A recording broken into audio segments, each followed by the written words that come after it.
Hello, my name is Dr. Callie Thompson. I will be discussing secondary PRO outcomes for CODA and how we can find our patients in the data. For CODA, the primary PRO endpoint was the EQ5D. The EQ5D at 30 days was selected because it's a validated measure of overall health status responsive to appendicitis treatment, and the time period is consistent with typical recovery from an appendectomy.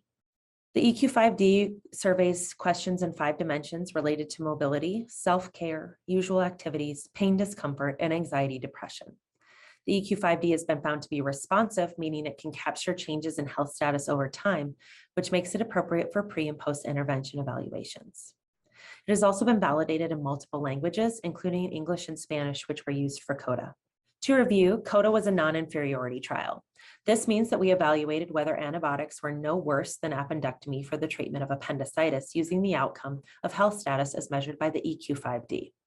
For this trial, a pre-specified non-inferiority margin of negative 0.05 points on the EQ5D was chosen, as a 5% decrease has been found to be meaningful or noticeable to patients. The difference between the mean EQ5D for the 2 treatment arms was 0.01, and the lower bound of the confidence interval was greater than negative 0.05, which is consistent with antibiotics being non-inferior or not worse than appendectomy for the treatment of appendicitis based on 30-day quality of life.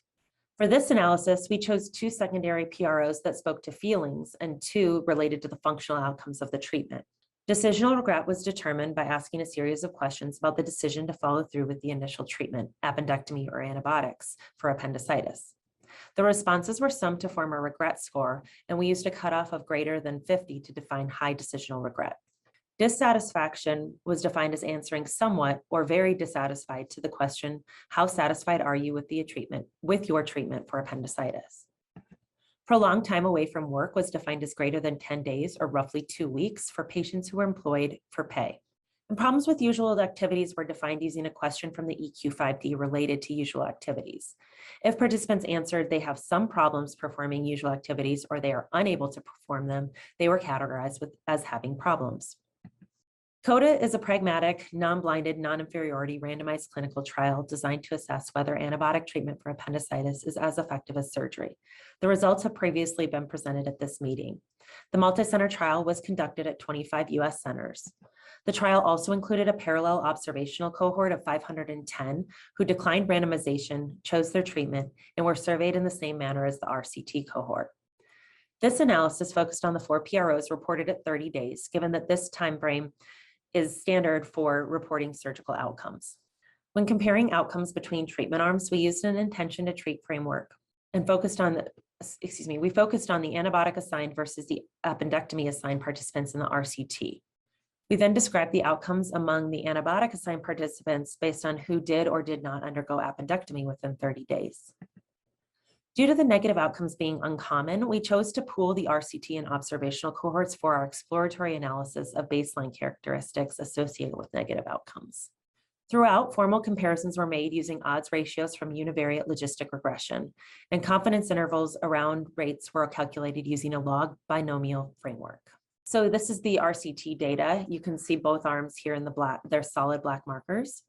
The rates for decisional regret between the 2 randomized cohorts are here, and the dissatisfaction rates are here. They are similar and both higher for the antibiotic cohort. For the function PRO of problems with usual activities, note the rate of the outcome is higher in the appendectomy arm. The same is found for prolonged missed work outcome. We were curious if the negative feelings outcome findings were driven by those undergoing appendectomy after randomization to antibiotics. So here we further characterize participants by whether or not they underwent an appendectomy, which is shown in red. And you can see that participants assigned to antibiotics who subsequently had an appendectomy had higher percentages of all negative outcomes. A different way to look at the data is with odds ratios. Here we're looking at the odds ratios for the antibiotic RCT compared to the appendectomy cohort, who's the referent. While negative perceptions of treatment related to regret and dissatisfaction were uncommon in both treatment arms, participants assigned to antibiotics more often had negative perceptions of their treatment than those assigned to appendectomy. These associations persisted even when focusing only on the subgroup who received antibiotics and did not undergo an appendectomy, the group shown here in blue. Conversely, those assigned to appendectomy had more limitations in function compared to those in the antibiotic group. And for the group assigned to antibiotics that underwent an appendectomy, shown here in red, negative perceptions of treatment and impact on function were more likely compared to all other groups. In response to the original CODA results, an editorial by Danny Jacobs raised some questions about whether offering antibiotic therapy for appendicitis would worsen health outcomes for those who are already marginalized. To address this question, we examined the odds of negative outcomes and their associations with a variety of patient and clinical characteristics. These data from the pool cohort of observational and RCT participants specifically looked at patients who were either randomized to or chose antibiotics. For the two feelings outcomes, we saw higher regret and dissatisfaction in women and higher regret for those who had an appendicolith or wider appendiceal diameter. There were no statistically significant associations for the other sociodemographic characteristics, though this analysis was underpowered. For the two measures of function, there were several variables associated with problems with activities or missed work.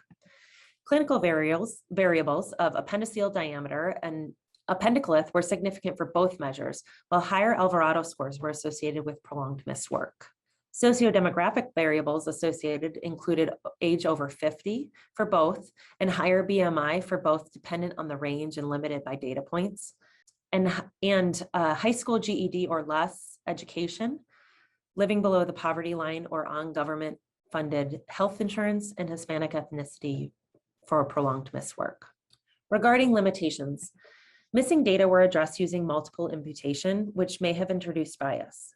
We replicated the comparison of treatment arms in the RCT cohort using only participants with complete data and had similar findings. The PRO instruments included in the study have all been previously used by researchers, but have not been necessarily validated in the treatment of appendicitis or in Spanish language. Key properties such as minimal clinically important differences and severity cut points have not been established for the satisfaction and decisional regret measures, and we used cut points that were not determined by psychometric testing. For the assessment of association of factors with outcomes, relatively infrequent events required us to focus on unadjusted associations.